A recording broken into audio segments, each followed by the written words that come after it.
Dina Fahada sendiri itu bergerak sudah hampir dari 2009, jadi sudah hampir 10 tahun lebih ya. Lalu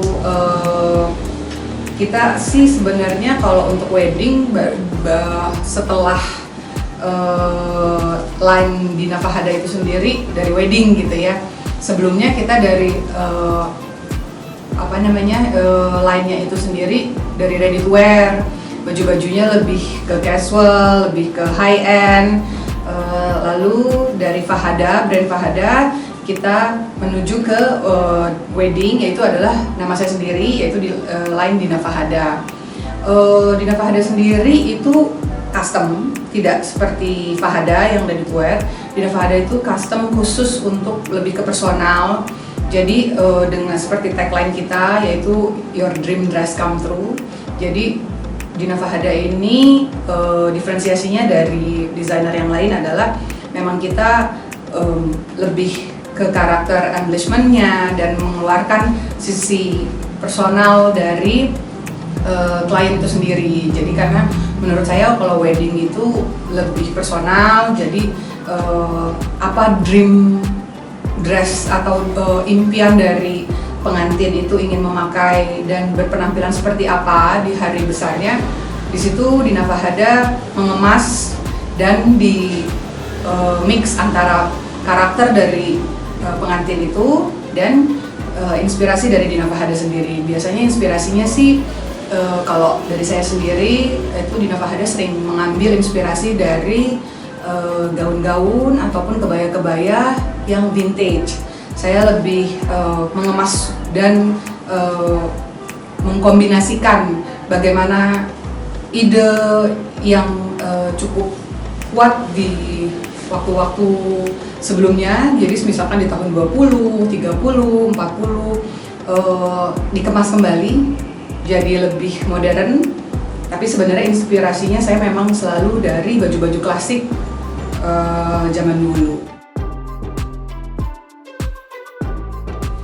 Dina Fahada sendiri sih sebenarnya lebih ke embellishments ya, lebih glamor sebenarnya.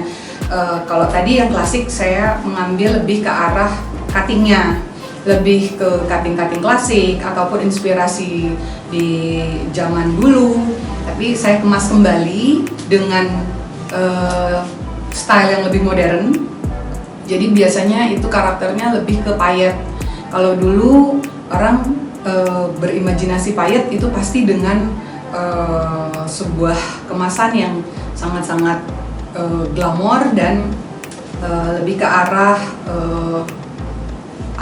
tradisional gitu. Nah di sini Dina Fahada mengemas lebih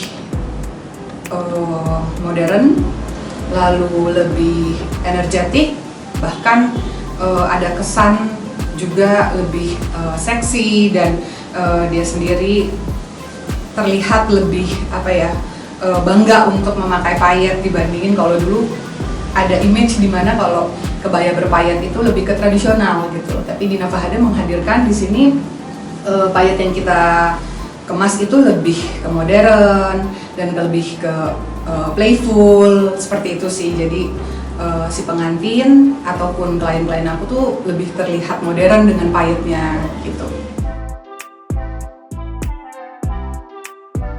Kalau proses pembuatannya itu kalau untuk bride idealnya sekitar 3 sampai 5 bulan.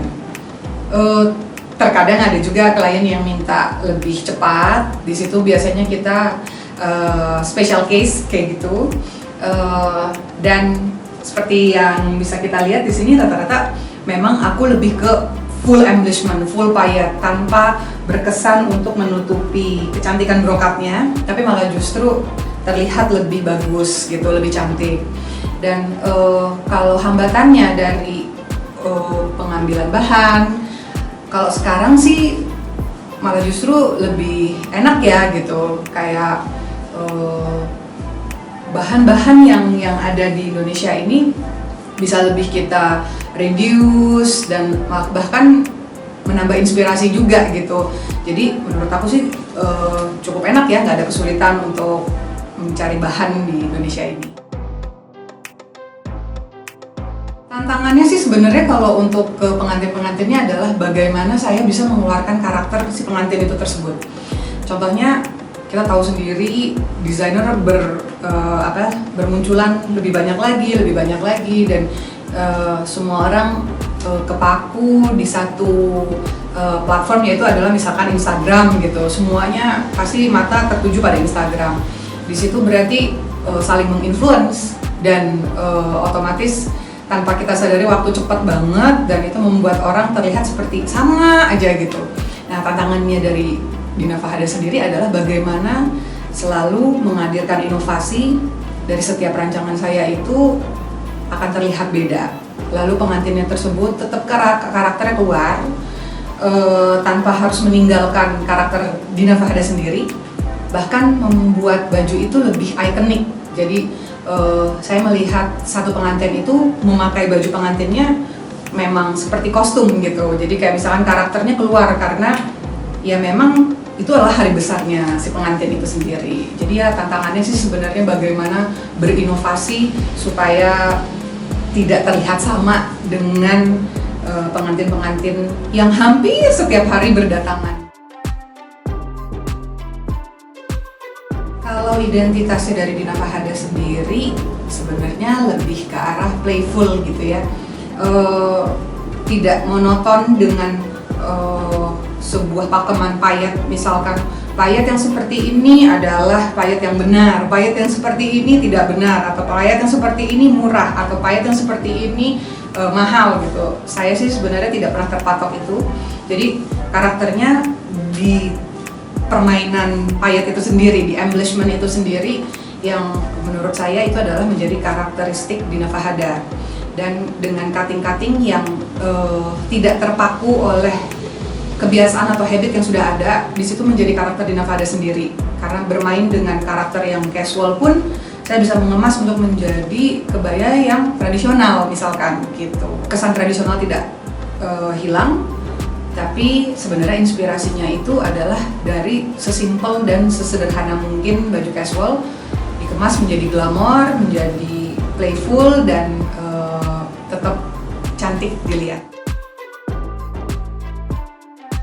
Kalau untuk Dina Fahada sendiri sih sebenarnya mau banget untuk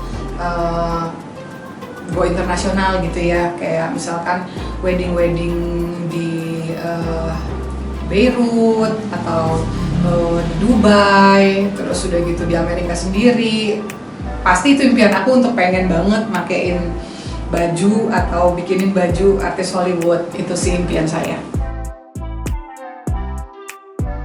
Harapan saya sebenarnya lebih banyak kolaborasi ya, karena di sini kita tidak mungkin untuk individual seperti dulu dengan persaingan dan lebih ke sendiri-sendiri gitu. Kayak menurut saya harus ditingkatkan kolaborasi, saling membahu-membahu, lalu saling support dan saling meningkatkan kreativitas. Jadi untuk Indonesia sih menurut aku lebih banyak diadakan kolaborasi misalkan dari segi kreativitas itu bisa lebih ditingkatkan lagi dan saling support karakter satu sama lain.